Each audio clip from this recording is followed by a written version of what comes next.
करोड़पति बाप ने घमंडी बेटी की शादी खेत में काम करने वाले मजदूर से करवा दी। फिर जो हुआ, पापा, आप मेरी जिंदगी बर्बाद कर रहे हैं। पूरे घर में रिया की चीख गूंज रही थी। उसकी आंखों में गुस्सा था, अहंकार था और खुद पर इतना भरोसा कि जैसे पूरी दुनिया उसके पैरों के नीचे हो। रिया शहर के सबसे बड़े उद्योगपति विक्रम राज सिंह की इकलौती बेटी। करोड़ों की दौलत, महंगे कपड़े, बड़ी बड़ी पार्टियां और उससे भी बड़ा उसका घमंड। उसे लगता था पैसा ही सब कुछ है और जो उसके बराबर ना हो वो उसके लायक ही नहीं। मैं उस गंवार से शादी नहीं करूंगी।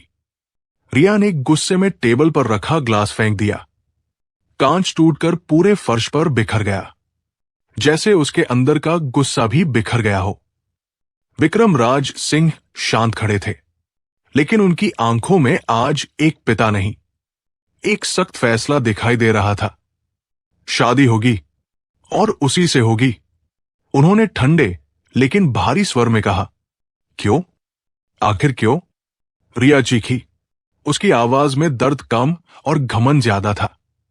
विक्रम राज सिंह धीरे धीरे उसके पास आए और गहरी आवाज में बोले, क्योंकि तुम्हें जिंदगी की असली कीमत समझनी है। रिया हंस पड़ी, एक ऐसी हंसी जिसमें सिर्फ तिरस्कार था। ओ प्लीज पापा, आप मुझे सुधारने के लिए मेरी शादी किसी मजदूर से करवा देंगे? आपको लगता है मैं बदल जाऊंगी? विक्रम ने उसकी आंखों में सीधा देखते हुए कहा। मुझे लगता नहीं, मुझे यकीन है। रिया का चेहरा गुस्से से लाल हो गया। मैं आपकी बेटी हूं, कोई खिलौना नहीं जिसे आप जहां चाहे भेज दे। और मैं तुम्हारा बाप हूं जो तुम्हें गिरते हुए नहीं देख सकता।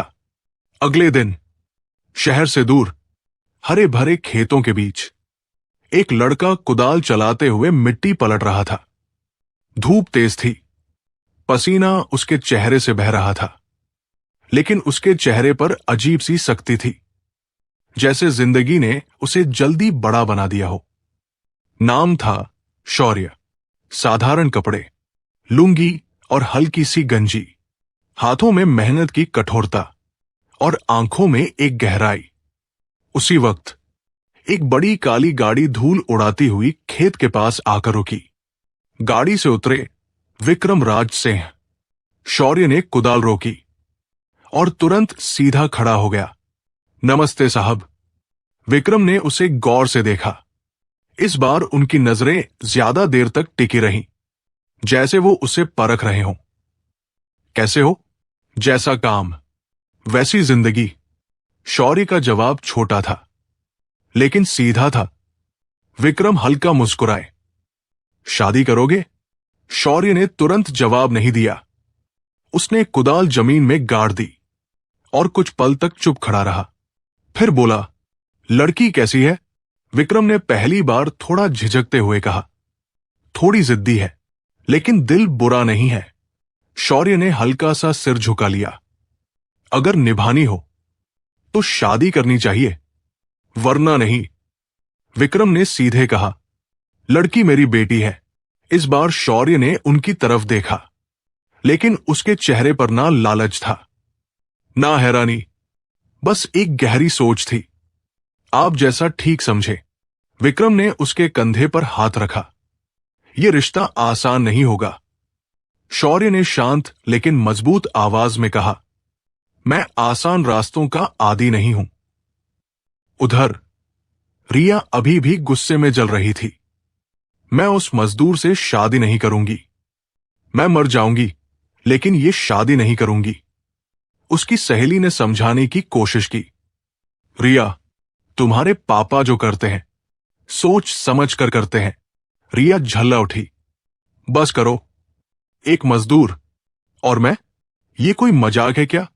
शादी का दिन, शाही इंतजाम, चमक धमक, सब कुछ था, मगर बस कुछ गिने चुने लोग शादी में मौजूद थे और सामने शेरवानी में खड़ा था शौर्य।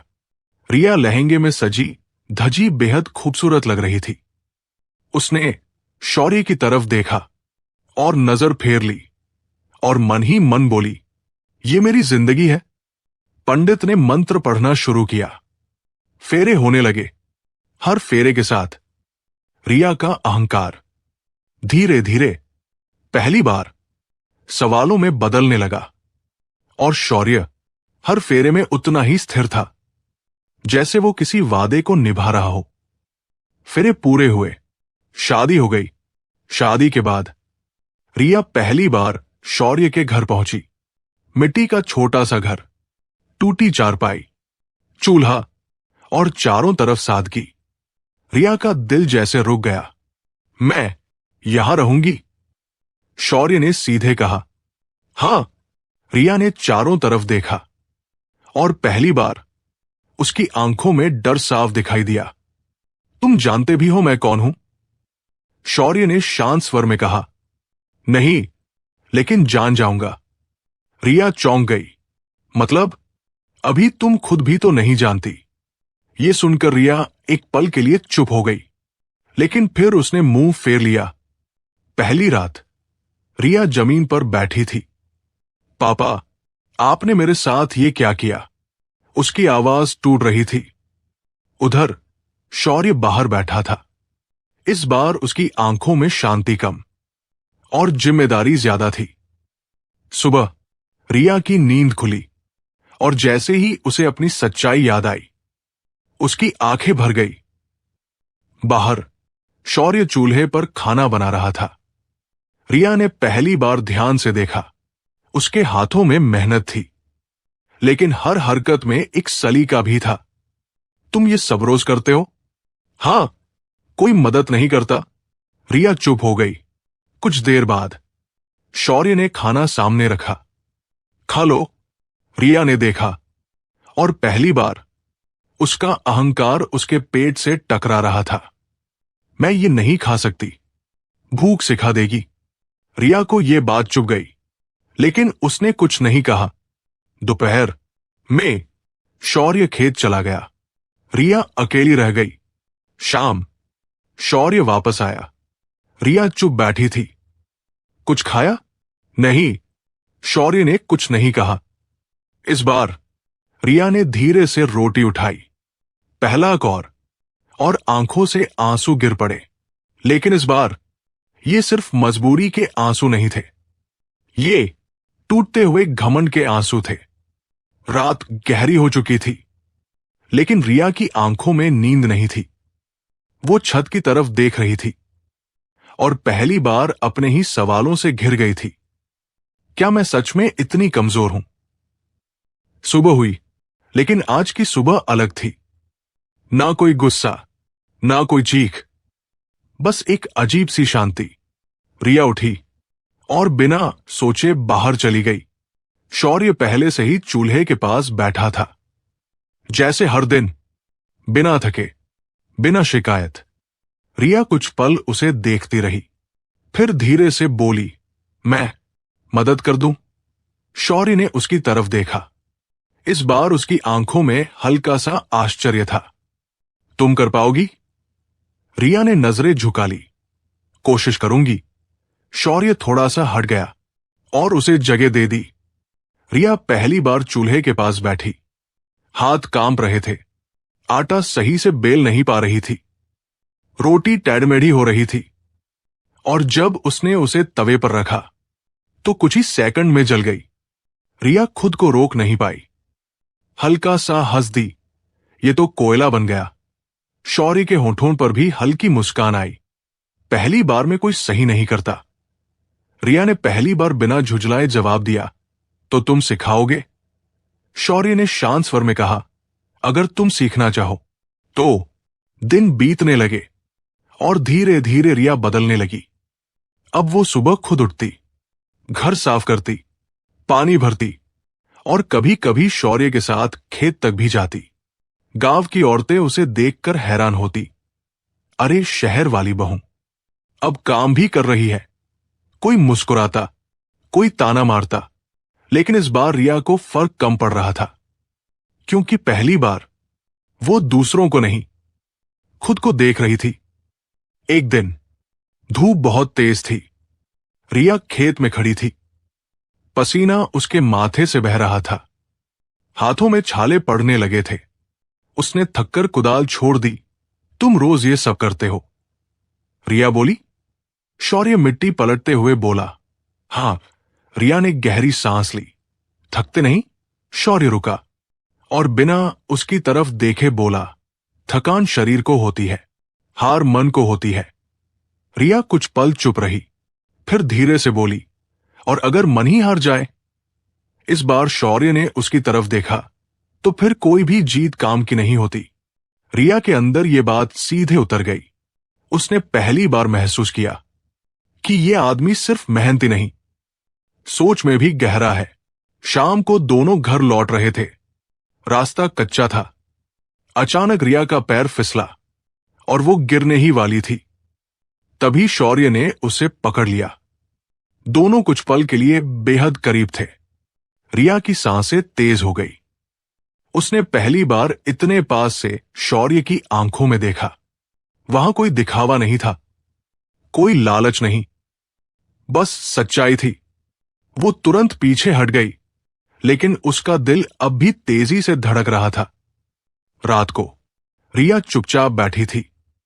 आज उसके मन में गुस्सा नहीं था, सवाल भी नहीं, बल्कि एक नया एहसास था।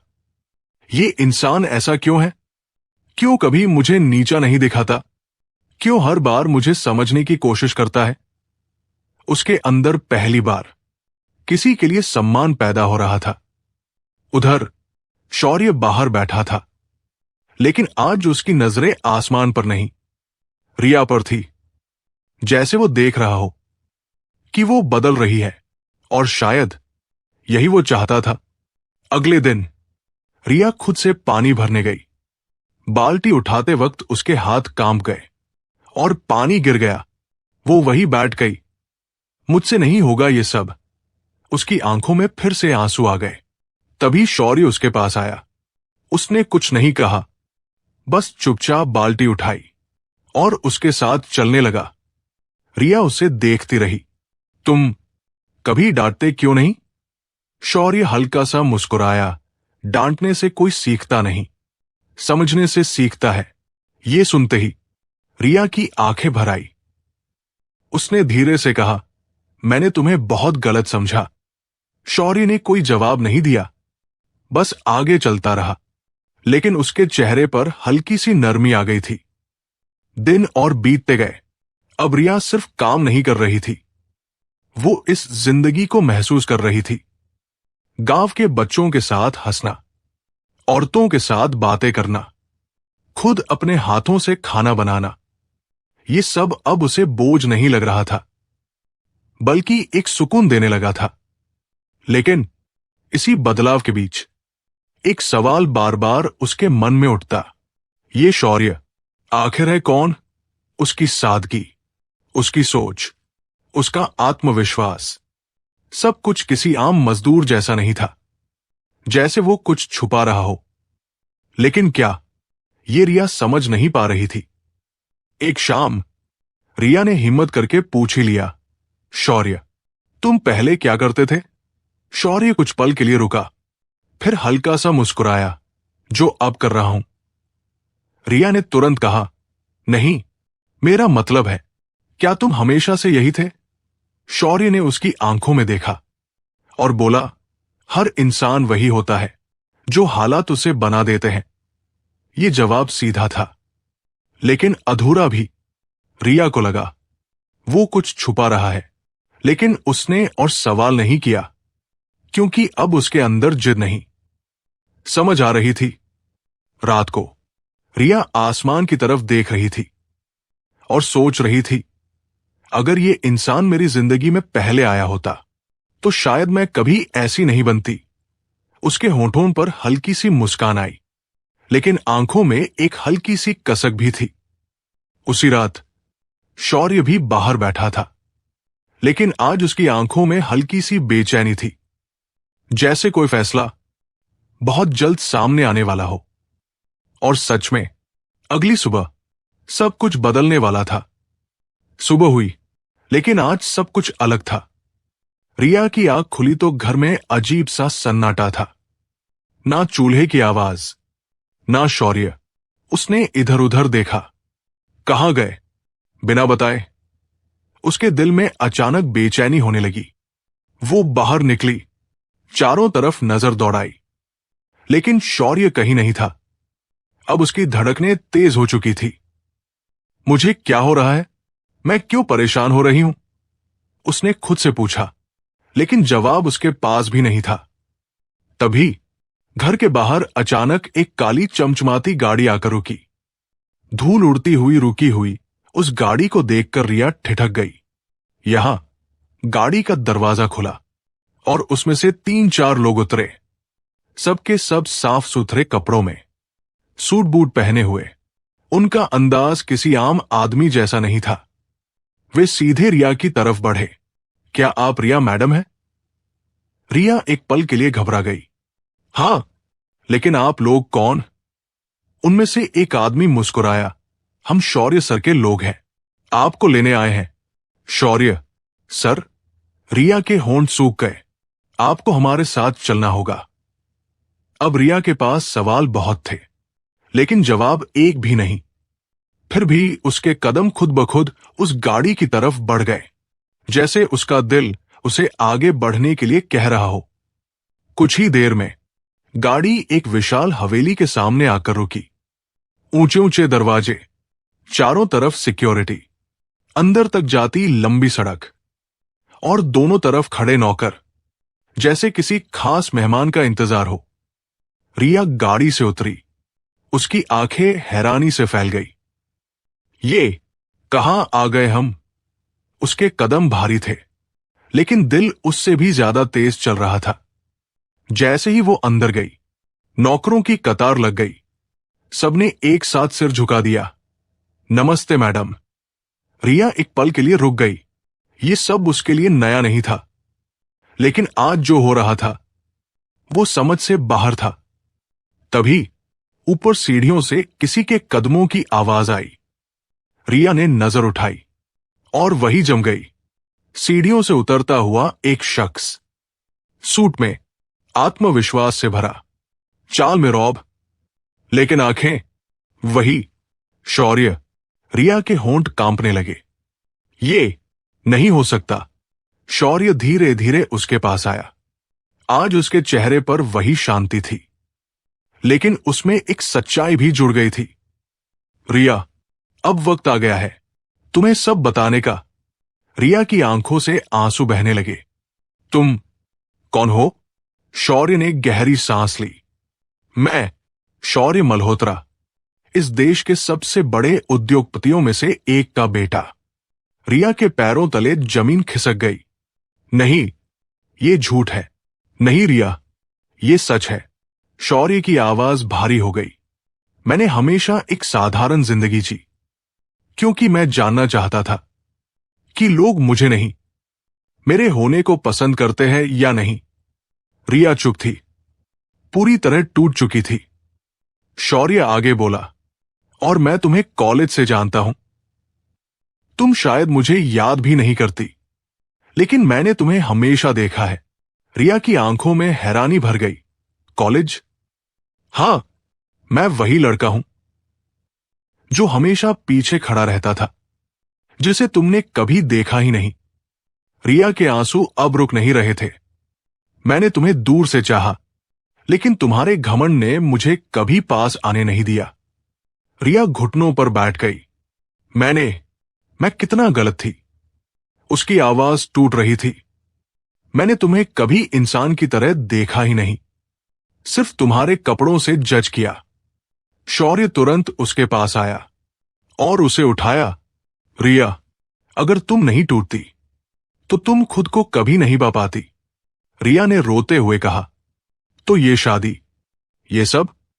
शौर्य ने धीरे से कहा, यह फैसला तुम्हारे पापा और मेरे पापा ने मिलकर लिया था। तभी पीछे से आवाज आई, क्योंकि हमें अपनी बेटी को खोना नहीं था। रिया ने पीछे मुड़कर देखा। विक्रम राज सिंह खड़े थे। उनकी आंखों में आंसू थे। मैं तुम्हें सजा नहीं दे रहा था, तुम्हें तुम्हारी असली पहचान दिला रहा था। रिया दौड़कर उनके पास गई और उनसे लिपट गई। पापा, आपने मुझे गिराया नहीं, मुझे संभाल लिया। विक्रम ने उसके सिर पर हाथ रखा। आज मुझे मेरी असली बेटी मिल गई। कमरे में सन्नाटा था, लेकिन उस सन्नाटे में एक सुकून था। रिया धीरे धीरे शौर्य की तरफ बढ़ी।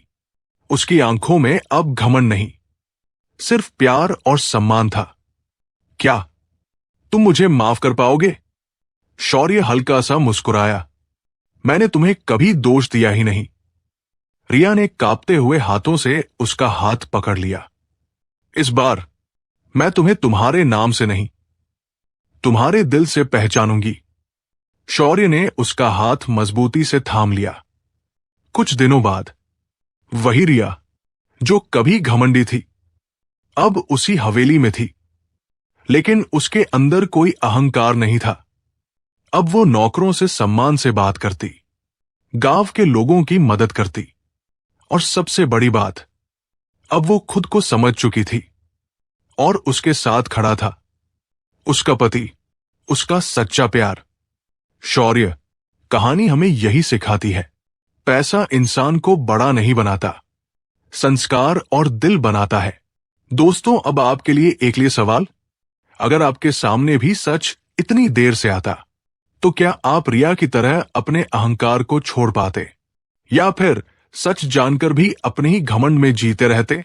तो दोस्तों, ये कहानी आपको कैसी लगी हमें कमेंट के माध्यम से जरूर बताएं, और जाते जाते हमारे वीडियो पर लाइक एवं चैनल को सब्सक्राइब करना ना भूलें, और कमेंट में अपना नाम और शहर जरूर लिखें, ताकि हमें आपके प्यार और समर्थन का एहसास होता रहे।